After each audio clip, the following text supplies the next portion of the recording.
ನೋಡ್ರೋ ನಿಮ್ಗೆಲ್ಲರಿಗೂ ನಾನು ಒಂದೇ ವಿಷಯ ಹೇಳೋದು, ಯಾವತ್ತು personal relationship separate, professional separate ಅಂತ ಇಟ್ಕೊಳ್ಳಿ. ಯಾಕಂದ್ರೆ ಈ ಎರಡು ನೀವು ಯಾವತ್ತು ಮಿಂಗಲ್ ಮಾಡ್ಕೊಂತೀರೋ ಆವತ್ತು ನಿನ್ನ ಜೀವನ ಚಿಂದಿ ಆಗ್ಬಿಡುತ್ತೆ. ಎಸ್ಪೆಷಲಿ ನಮ್ಮ ಜಿಮ್ ಫೀಲ್ಡ್ ಟ್ರೈನರ್ಸ್ಗೆ ಈ ವಿಡಿಯೋ ಅರ್ಥ ಮಾಡ್ಕೊಳ್ಳಿ. ನಿಮಗೆ ಯಾವತ್ತು ಟಾಕ್ಸಿಕ್ ರಿಲೇಶನ್ಶಿಪ್ ಅಲ್ಲಿ ಎಂಟರ್ ಆಗುತ್ತಾರೋ ಆವತ್ತು ನಿನ್ನ ಜೀವನ ಕಥಮ್ ಅಂತ ಅನ್ಕೊಳ್ರಿ. ಯಾಕಂದ್ರೆ ಒಂದು ಹುಡುಗಿ ಒಂದು ಹುಡುಗನ ಲವ್ ಮಾಡಿ ಅದನ್ನ ಬಿಟ್ಬಿಟ್ಟು ಜಿಮ್ಗೆ ಬರೋ ಆಂಟಿಗಳ ಹತ್ರ ರಿಲೇಶನ್ಶಿಪ್ ಇಕ್ಕೊಂಡು ಮಕ್ಕಳೆಲ್ಲ ಇರ್ತಾರೆ, ರಿಲೇಶನ್ಶಿಪ್ ಇಕ್ಕೊಂಡ್ಬಿಟ್ಟು ಅವ್ರು ಈಸ್ಕೊಡೋ ಬಿರಿಯಾನಿಗಳಿಗೂ ಫೋನ್ಗಳಿಗೂ ಗಾಡಿಗಳಿಗೂ ನಿಮ್ಮನ್ನ ಕ್ಯಾರೆಕ್ಟರ್ನ ನೀವೇ ಸೇಲ್ ಮಾಡ್ಕೊತಾ ಇದ್ದೀರಾ.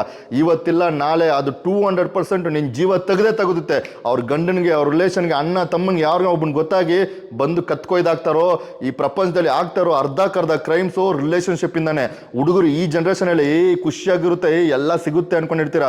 ಎಷ್ಟು ದಿನ ಇರುತ್ತೆ. ನೀನ್ ಕಷ್ಟ ಬಿದ್ದು ನೀನ್ ದುಡಿದ್ರೆ ಮಾತ್ರನೇ ನಿನಗೆ ಗ್ಯಾರಂಟಿ. ಬೇರೆ ಅವಳು ಫ್ರೀ ಆಗಿ ಕೊಡೋದೆಲ್ಲ ಯಾವತ್ತೂ ಗ್ಯಾರಂಟಿ ಇಲ್ಲ. ಅರ್ಥ ಮಾಡ್ಕೊಳ್ಳಿ. ನಾನು ಸುಮಾರು ನೋಡ್ಬಿಟ್ಟಿದ್ದೀನಿ ಈ ಜೀವನದಲ್ಲಿ. ಈ ಹಿಸ್ಟ್ರಿ ಎಲ್ಲ ನೀವು ಎತ್ಕೊಂಡು ನೋಡಿ, ಯಾವೊಬ್ಬ ಟಾಕ್ಸಿಕ್ ರಿಲೇಶನ್ಶಿಪ್ ಅಲ್ಲಿ ಇದಾನೋ ಜೀವನದಲ್ಲಿ ಸಕ್ಸಸ್ಫುಲ್ ಆಗೋಕ್ಕೆ ಸಾಧ್ಯನೇ ಇಲ್ಲ. And one of the most important, ಅವ್ನ ಜೀವನ ಹೋಗುತ್ತೆ ಯಾರಿಂದನೋ ಒಂದಿನ. ನೋಡಿ ಹುಡುಗರ, ನಾನು ನಿಮ್ಗೊಂದು ಅಡ್ವೈಸ್ ಹೇಳ್ತೀನಿ ಅಷ್ಟೇ. ಈ ವಿಷಯದಲ್ಲಿ ನೀವೇನೋ ಒಬ್ಬನ್ನ ಏನಾದರೂ ಒಂದು ದೊಡ್ಡ ಮ್ಯಾಟರ್ ಮಾಡ್ಕೊಂಡು ಬಂದ್ಬಿಡಿ, ನಾನು ತಲೆ ಕೆಡ್ಸ್ಕೊನೆಲ್ಲ ಸಪೋರ್ಟ್ ಮಾಡ್ತೀನಿ. ಆದರೆ ಟಾಕ್ಸಿಕ್ ರಿಲೇಶನ್ಶಿಪ್ಪು, ಆಲ್ರೆಡಿ ಮದುವೆ ಆಗಿರೋ ಹುಡುಗಿನ ಇಟ್ಕೊಳೋದು, ಆಲ್ರೆಡಿ ಬಾಯ್ ಫ್ರೆಂಡು ಇರೋ ಹುಡುಗಿ ಹತ್ರ ಮಿಂಗಲ್ ಆಗೋದು, ಎಲ್ಲಾದರೂ ತಗ್ಲಾಕೊಂಡು ನನ್ನ ಹತ್ರ ಬಂದರೆ ದೇವರನ್ನೇ ನಾನು ಸಪೋರ್ಟ್ ಮಾಡಲ್ಲ.